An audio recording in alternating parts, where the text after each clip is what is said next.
आपके अपने YouTube channel global science IQ में आप सभी लोगों का मैं हार्दिक स्वागत करती हूँ।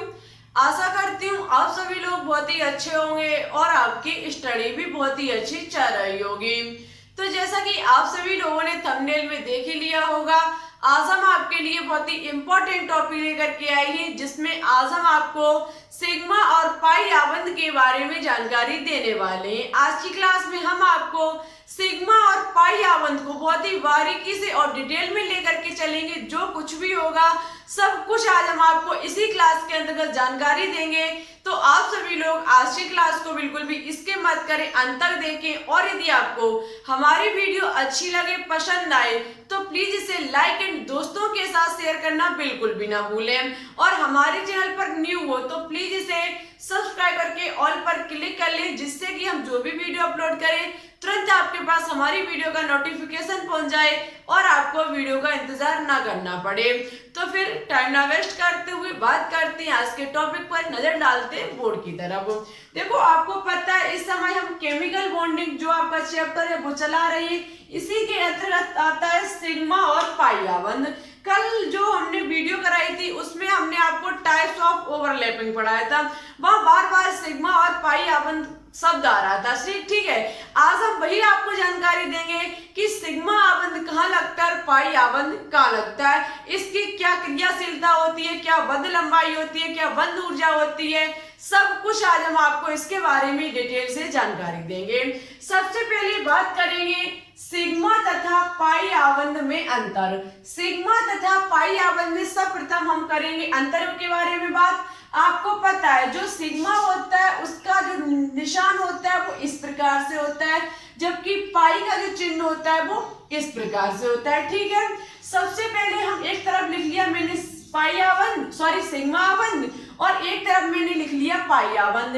हम सबसे पहले इनमें जो अंतर इस प्रकार से आप टेबल बना लेना, क्योंकि देखो हमारे साथ साथ जितनी चीजों को आप कॉपी में नोट डाउन करोगे, जो भी हम यहाँ पर एक्स्ट्रा पढ़ाते हैं या फिर जो कुछ भी पढ़ाते हैं, आप उसको मेरे साथ साथ कॉपी में नोट डाउन करेंगे तो आपकी तैयारी और भी बेहतरीन हो जाएगी। एक बार वीडियो को सुन लीजिए और एक बार लिख लीजिए, आपके जो भी टॉपिक होगा बहुत ही अच्छी तरीके से क्लियर हो जाएगा। आप सोचो कि हम वीडियो को सुनते रहें और आपकी तैयारी हो जाए, तो ऐसा असंभव है। जब तक एक बार आप खुद के हाथों से नहीं लिखोगे तब तक कोई भी चीज आपके समझ में नहीं आएगी। ना विश्वास हो तो एक बार प्रैक्टिस करके देख लेना। एक क्लास को आप सुन लेना और एक क्लास को आप लिख करके लिखना। हमारे साथ जो भी हम पढ़ाएं वीडियो देखते रहो, लिखते रहो, उस टॉपिक को आप क्लियर बताना वो अच्छा हुआ या फिर ओनली सुनने वाला टॉपिक क्लियर हुआ। ठीक है, यदि आप लिखोगे अपने हाथों से नोट्स बनाओगे तो आपकी तैयारी बहुत ही बेहतरीन हो जाएगी। इस बात की हम 100% गारंटी देते हैं। ठीक है, तो बात करते हैं सिग्मा और पाई आबंध में अंतर की। इस प्रकार से जब हमने टेबल बना ली तो सिग्मा आबंध पर सबसे पहले हम नजर डालते हैं। सिग्मा आबंध में लिखा हुआ है कि सिग्मा आबंध सदैव दो परमाणुओं के मध्य अक्षीय रेखा पर बनता है। जो सिग्मा आबंध होता है वो दो परमाणुओं के मध्य किस पर बनता है? अक्षीय रेखा पर। किस प्रकार से? जैसे कि हमारा ये है एस सबसेल जो कि गोलाकार होता है, दूसरा एस सबसेल जो आया वो भी गोलाकार होता है। इन दोनों के मध्य जो अतिव्यापन हुआ, अतिव्यापन से जो ये बॉन्ड बना जो अक्षीय रेखा पर बना है, ये हमारा सिग्मा बॉन्ड कहलाएगा। ठीक है, क्या कहलाएगा? Sigma bond. इस प्रकार से भी हो सकता है पी सबसेल डमलाकार होता है, जब दूसरा पी सबसेल आता है और इसके साथ अतिव्यापन करता है तब ये अक्षीय रेखा पर जो बंध बनता है, ये जो अक्षीय रेखा पर बंध बनेगा इसे भी सिग्मा बॉन्ड कहा जाएगा। ठीक है, नेक्स्ट अब एक पाई आबंध में देखते तो लिखा हुआ है पाई आबंध सदैव पार्श्व अतिव्यापन से बनता है। जो पाई आबंध होता है वो किससे बनता है? पार्श्व अतिव्यापन से। पार्श्व अतिव्यापन किस प्रकार से होगा? जैसे कि ये है हमारा पी सबसेल डमलाकार और दूसरा पी सबसेल आकर के यहाँ पर जब अतिव्यापन करेगा, ये देखो इसके मध्य ये हुआ अतिव्यापन, इससे जो बॉन्ड बनेगा वो हमारा पाई आबंध होगा। एग्जाम में क्वेश्चन पूछा जा सकता है कि पार्श्व अतिव्यापन से कौन सा आबंध बनता है, तो याद रखना पार्श्व अतिव्यापन से पाई आबंध बनता है। नेक्स्ट पॉइंट है कि सिग्मा आबंध प्रबल होता है। बहुत ही इंपॉर्टेंट पॉइंट है कि जो सिग्मा आबंध होता है वो हमारा प्रबल, प्रबल का मतलब होता है मजबूत। क्या होता है? मजबूत। जो हमारा सिग्मा आबंध होता है वो बहुत ही मजबूत बॉन्ड होता है, जबकि पाई बॉन्ड जो होता है वो बहुत ही दुर्बल होता है। दुर्बल का मतलब होता है कमजोर। ठीक है, तो याद रखना पाई आबंध जो होता है वो कैसा होता है? कमजोर होता है। नेक्स्ट है, दो परमाणुओं के मध्य बनने वाला आबंध सदैव सिग्मा आबंध होता है। याद रखना, दो परमाणुओं के मध्य सबसे पहले सिग्मा आबंध बनता है, और जब दो परमाणुओं के मध्य पाई आबंध सदैव सिग्मा आबंध के उपरांत बनता है। कोई भी दो परमाणु, जैसे कि हम यहाँ ले सकते हैं, आप देख सकते हैं, एक ये परमाणु है हमारा ए, दूसरा हमारा है बी। यदि यहाँ पर ये बॉन्ड लगा हुआ है, ठीक है, तो इसमें हमारा सिग्मा बॉन्ड बनेगा। अब बात की जाए कि पाई बॉन्ड कब बनेगा? जब ओनली सिग्मा एकल बॉन्ड है तो हमारा पाई सिग्मा बॉन्ड बनेगा। यदि यहाँ पर डबल बॉन्ड होता तो एक सिग्मा और दूसरा हमारा पाई होता। ठीक है, याद रखना, कभी भी पाई सबसे पहले नहीं बनता है, सबसे पहले सिग्मा बॉन्ड बनेगा। यदि सिग्मा बॉन्ड होगा तो उसके बाद हमारा पाई बॉन्ड बन सकता है, यदि डबल बॉन्ड है। कहने का मतलब है कि सिंगल बॉन्ड को हम पाई बॉन्ड कहते हैं। डबल बॉन्ड में फंसते जो दो बॉन्ड होते हैं उसमें एक सिग्मा एक पाई होता है, और ट्रिपल बॉन्ड जो होता है उसमें एक सिग्मा और दो पाई बॉन्ड होते हैं। ठीक है, अभी हम आपको आगे डिटेल से जानकारी देंगे। एकल, दो आबंध, त्रिआबंध में सिग्मा और पाई आबंध कहां पर पाए जाते हैं। ठीक है, नेक्स्ट पॉइंट है कि सिग्मा आबंध में मुक्त घूर्णन होता है। जो सिग्मा आबंध होता है उसमें मुक्त घूर्णन होता है, जबकि पाई आबंध में मुक्त घूर्णन नहीं होता है। ठीक है, नेक्स्ट पॉइंट है sigma bond S S sp pp head on overlapping में बनता है। आपको पता है, कल मैंने जानकारी दी थी, जो आपका सिग्मा बॉन्ड होता है, सिग्मा बॉन्ड जो होता है वो ss ओवरलैपिंग, sp ओवरलैपिंग और pp हेड ऑन ओवरलैपिंग में कौन सा बॉन्ड बनता है? Sigma bond. जबकि पाई बॉन्ड जो होता है वो pp साइड वाइज ओवरलैपिंग में बनता है। यदि आप इसको सीखना चाहते हैं, pp side wise overlapping, pp head on overlapping, ss और sp ओवरलैपिंग क्या होता है, तो आपको पिछली क्लास को देखना पड़ेगा। ठीक है, तो इतनी चीज आई होप आपकी क्लियर हो चुकी होगी। अब बात करेंगे कि सिग्मा आबंध और जो आपका सिग्मा आबंध और पाई आबंध है वो किस प्रकार से दो परमाणुओं के मध्य बनते हैं। ठीक है, यदि आप इसकी स्क्रीनशॉट लेना चाहते हो तो ले सकते हैं। बात करते हैं नेक्स्ट टॉपिक पर।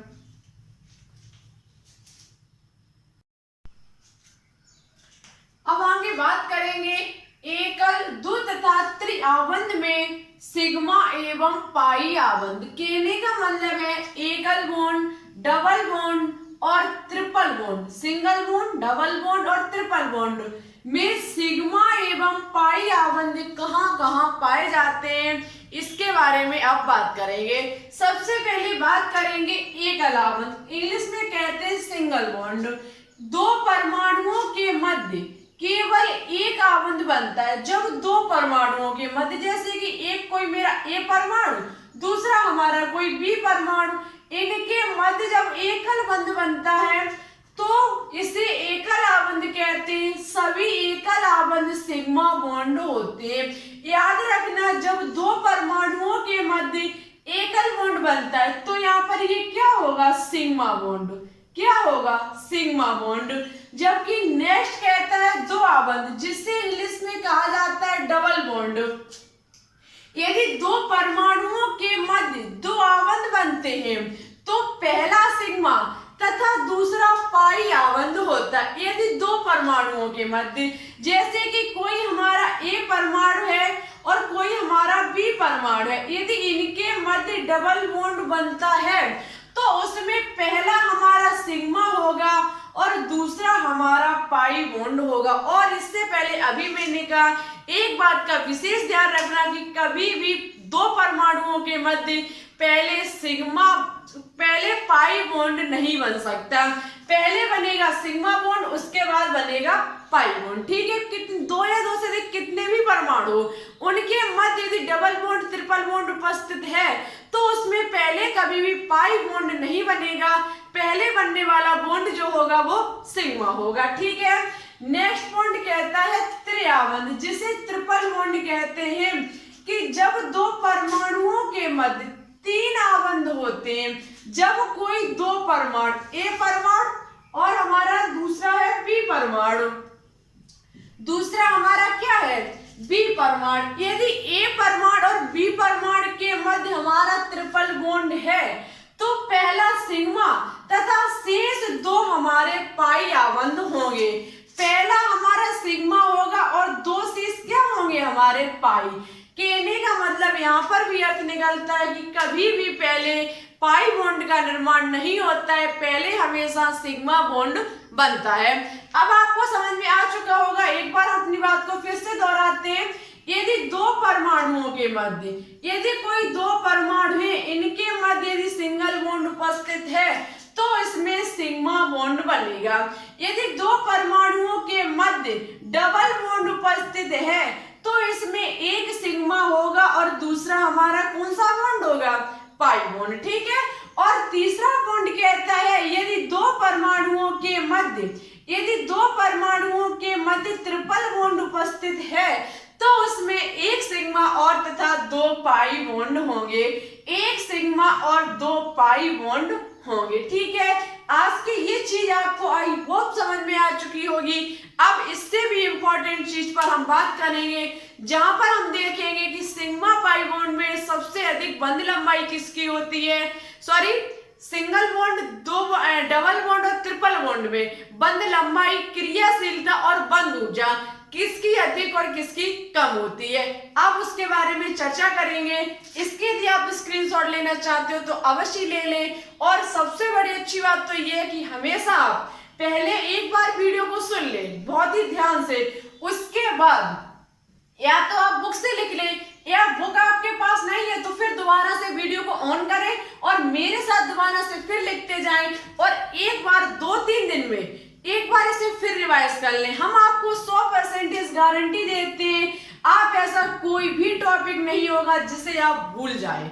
ओनली आपको थोड़ी मेहनत करनी पड़ेगी। एक टॉपिक को लगभग 3 बार देखें, एक बार सुने, एक बार फिर से लिखें, उसके बाद एक बार रिवाइज करें। 100% आप 2021 में सिलेक्शन ले सकते हैं यदि आप तैयारी पूरे मन और मेहनत से करोगे तो। ठीक है, देखो किसी चीज को पाने के लिए थोड़ा कुछ मेहनत तो करनी पड़ेगी। ऐसा नहीं है कि बिना मेहनत के कोई चीज मिल जाए, और ऐसा भी नहीं, ऐसा लोग कहते हैं कि मेरी किस्मत में नहीं थी। देखो किस्मत में तो सब कुछ है, ओनली आपको मेहनत करनी पड़ेगी। यदि मेहनत करोगे तो 2021 में आप डॉक्टर बन जाओगे, और यदि मेहनत नहीं करोगे तो आपको फिर से कोशिश करनी पड़ेगी। ठीक है, तो ऐसा पढ़ो जिससे कि आप एक ही बार में आपका सिलेक्शन हो जाए।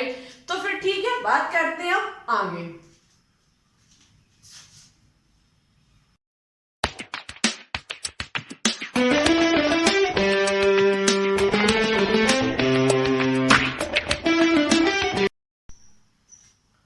अब बात करेंगे एकल दो त्रिआबंध के लक्षण। एकल दो त्रिआबंध के लक्षण देखो ये बहुत ही इंपॉर्टेंट है। इसमें क्रियाशीलता, बंध लंबाई और बंध ऊर्जा तीनों ही सर्वाधिक इंपॉर्टेंट है आपके एग्जाम के लिए, अति आवश्यक है।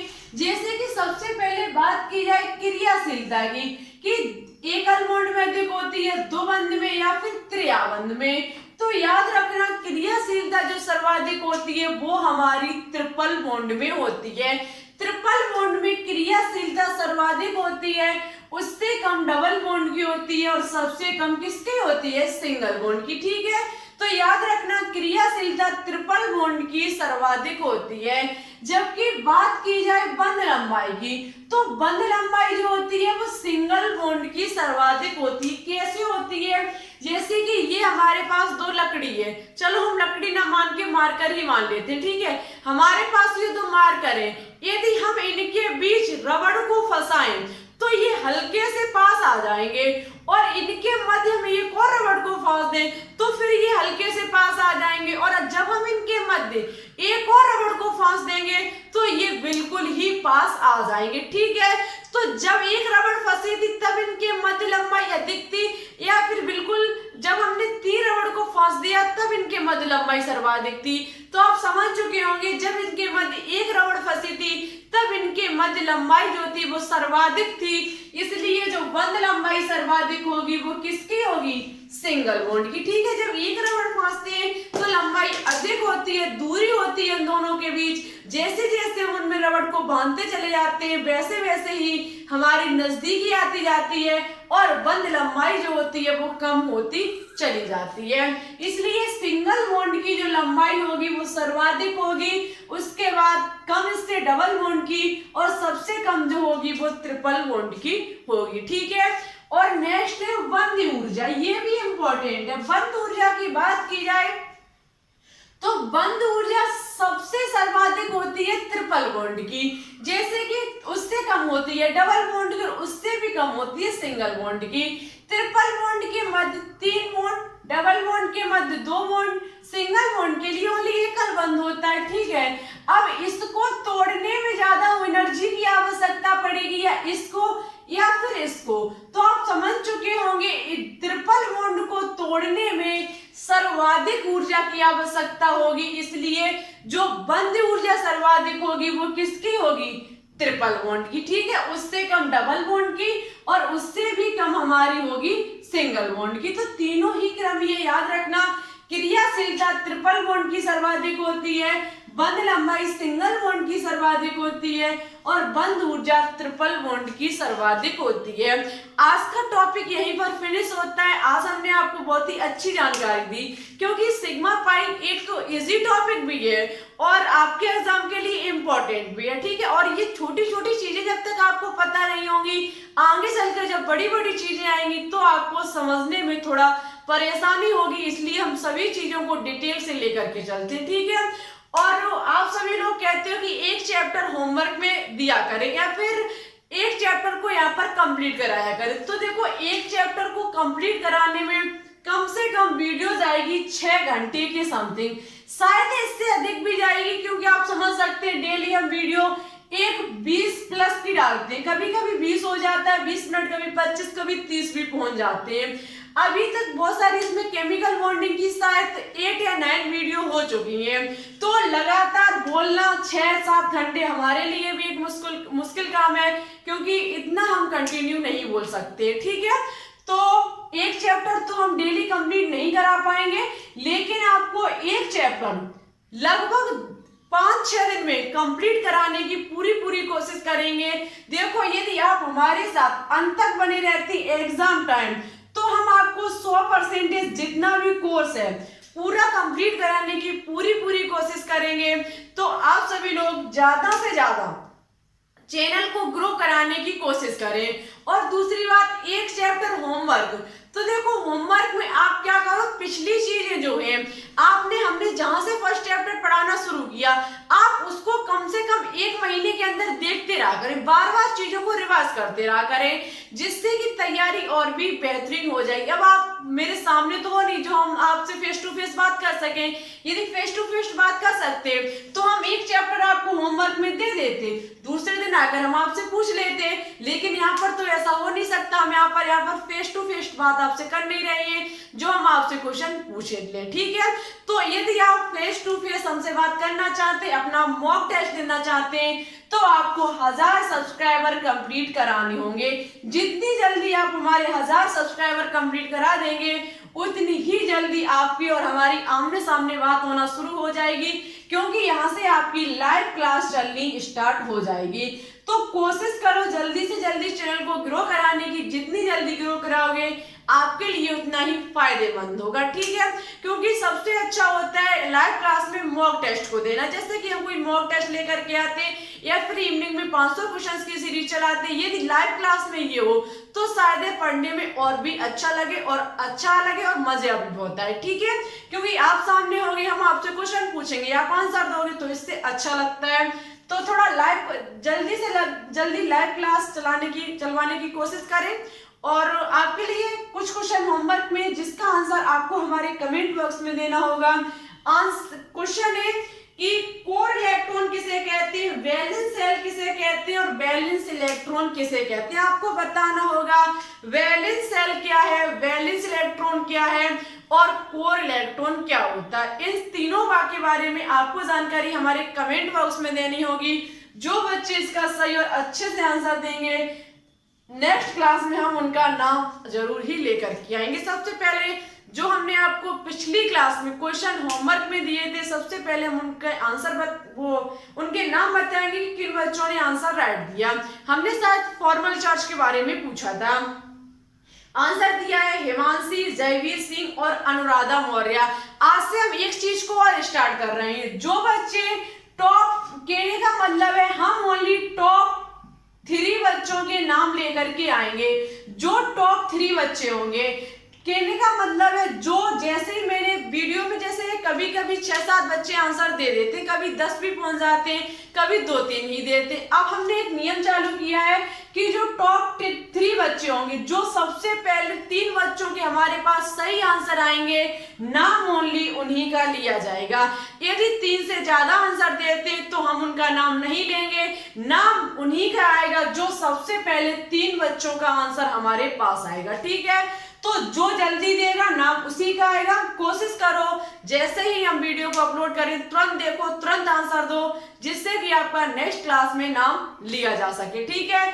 ओनली टॉप 3 बच्चों का ही नाम लिया जाएगा आज से नेक्स्ट क्लास में, ठीक है। तो जो टॉप 3 होंगे नाम उन्हीं का होगा। तो कोशिश करो कि आप टॉप 3 में आपका फर्स्ट या सेकंड नंबर आ जाए। जो आज हमने 3 बच्चों, पहली बात तो आज 3 बच्चों ने ही नाम दिए, तीनों का नाम हमने ले दिया, लेकिन अब 3 का ही लिया जाएगा जो सबसे पहले आंसर देंगे। दोपहर की क्लास 1 बजे मिलती है और इवनिंग की क्लास 8 बजे मिलती है। कोशिश करो कि आप तुरंत देखो वीडियो का, तुरंत आंसर दो और नेक्स्ट क्लास में अपना नाम बुलवाओ। तो फिर ठीक है, चलते आज के लिए बस इतना ही। आज की क्लास अच्छी लगी हो, पसंद आई हो तो प्लीज इसे लाइक एंड दोस्तों के साथ शेयर करना बिल्कुल भी ना भूलें। हमारे चैनल पर न्यू हो तो प्लीज इसे सब्सक्राइब करके ऑल पर क्लिक कर लें, जिससे कि हम जो भी वीडियो डालें तुरंत आपके पास हमारी वीडियो का नोटिफिकेशन पहुंच जाए और आपको वीडियो का इंतजार ना करना पड़े। तो फिर ठीक है, चलते हैं।